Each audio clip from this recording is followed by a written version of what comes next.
वाई फक्त एक शहर नाही, शूटिंग पण झालेली आहे. तुम्ही जास्त सिंगम पिक्चर जो बघितला असेल ज्या सुपर मार्केटमध्ये शिरले सगळ्यात आधी. बरं, किंमत बघाल तर 30 रुपये 40 रुपये. अरे बापरे, बसून चहा प्यायचा जी मजा आहे ना. मित्रांनो, आज आपण आलोय वाईमध्ये. पहिल्यांदा बघितलं आणि खरंच हे ठिकाण मनात भरलं.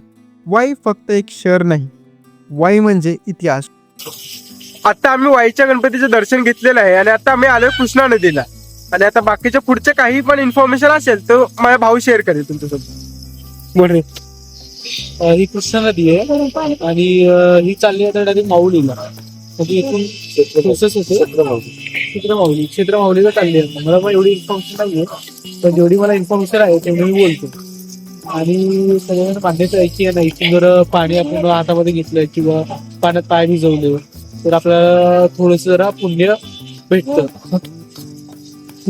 आवाज बसल्यामुळे थोडासा आवाज तुम्हाला कमी येत असेल, कारण की पाण्याचा प्रवाह, परत बाकीचे खूप एन्व्हायरमेंटचे आवाज खूप सारे येत असतील. वाई म्हणजे शांतता, वाई म्हणजे वेगळीच भावना. समोर कृष्णा नदी, नदीकाठी सुंदर घाट आणि आजूबाजूला जुनी मंदिरे. हे सगळं बघताना मन अगदी शांत होतं. इथे काहीतरी खास आहे जे शब्दात सांगणं कठीण आहे. आणि वाई म्हटलं की सगळ्यात आधी आठवते डोल्या गणपती. इतका भव्य, इतका सुंदर. त्याच्यासमोर उभं राहिल्यावर आपण काही क्षण फक्त बघतच राहतो. त्या मूर्तीला ताकद आहे, पण त्याच वेळी एक शांतताही आहे. पण तुम्हाला ही माहित आहे, तिकडे शूटिंगसाठी परवानगी नाही आहे. या भूमीचे नातं स्वराज्याशी जोडलं जातं. शिवरायांच्या इतिहासाची सावली या भागावर आजही जाणवते. म्हणूनच वाईकडे बघताना एक ठिकाण दिसत नाही, एक काळ दिसतो, एक स्मृती दिसते, एक अभिमान जाणवतो. चित्रपटामधील वाई. आता आम्ही जिकडे आलोय ना तिकडे खूप जास्त शूटिंग पण झालेली आहे. तुम्ही जास्त सिंगम पिक्चर जो बघितला असेल ना त्याचं शूटिंग पण इकडेच झालेलं आहे. मंदिर फिरून झालं, आता वळूया थोड्या शॉपिंगकडे. वाईच्या सुपर मार्केटमध्ये शिरलं सगळ्यात आधी काय दिसतं तर ती कडक पाटी. प्रत्येक वस्तूवर तर लिहिलेले आहेत. म्हणजे इथलं गुपचूप शॉपिंग करायचं आणि घासाघासी करायची अजिबात चान्स नाही बाबा. आत गेलं तर डोकंच फिरतं. स्टीलचे डब्बे, चमकणारी प्लेट्स आणि त्या चिनी मातीच्या भरण्या. असं वाटतंय की घरात सगळे जुने वस्तू फेकून द्यावेत आणि हेच सगळं भरून घ्यावं. बरं, किंमत बघाल तर 30 रुपये 40 रुपये. अरे बापरे, इतकं स्वस्त तर मुंबईत वडापाव पण येत नाही आजकाल. आणि या पाण्याच्या बाटल्या बघा, पोरांसाठी डोरेमॉन, सिंचन, काय वाटेल ते आहे. मला तर वाटलं एक स्टायलिश स्टीलची बॉटल घ्यावी. जे सामान आहे सांभाळून पहा, फुटल्यास अख्खं सेटचे पैसे भरावे लागतील. बाबू, इथे फक्त डोळ्याने बघितलं बरं, हात लावलं आणि फुटलं तर खिशाला मोठा खड्डा पडणार.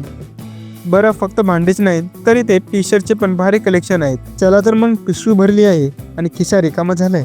आता वळूया माझ्या होम टूरकडे, जिथे खरी शांतता आहे. व्हिडिओ पूर्ण बघा हा. शॉपिंगचा राळा झाला, आता आलोय माझ्या लाडक्या घरात. अरे म्हणजे माझ्या कम्फर्ट झोन. खिडकीतून बाहेर बघा, काय तो व्ह्यू, नुसती व्ह्यू. आणि हा पाऊस. मुंबईत असा व्ह्यू साठी लोक खूप सारे पैसे खर्च करतात. आपल्याला फुकट मिळते निसर्गाकडून. इथे बसून चहा प्यायचा जी मजा आहे ना. हे दृश्य तुम्हाला मंत्रमुग्ध करणार आहे. या दृश्यामध्ये तुम्हाला जे नजारा दिसतोय त्या नजारामुळे तुमच्या मनामध्ये जी चाहूल, जे विचार आणि जे अतिविचार, ते सगळे शांत होणार. आणि या शांततेमध्ये तुम्हाला तुमच्यामधील नवीन रूप बघायला भेटेल. आणि जी माझी एक्साइटमेंट आहे ती खूप जास्त शिगेला पोचली होती. कारण हा जो बघताय तुम्ही भव्य बेडरूम, हा ही जे बघण्यामध्ये मजा आणि जे अनुभूती घेण्यामध्ये जी मजा आहे ना, ती मी शब्दामध्ये तुम्हाला सांगू शकत नाहीये. पण मी सगळे ट्राय करतो, तो लाईट्स ट्राय करतो, तो नवीन लाईट्स कसा येतात. इथील सगळ्यात जास्त आकर्षण जे वाटलं असेल मला ते होतं इथील गॅलरी. या गॅलरीमध्ये मस्त असा व्ह्यू येत होता. चहा प्या, कॉफी प्या. मी तर आहे कॉफी लवर.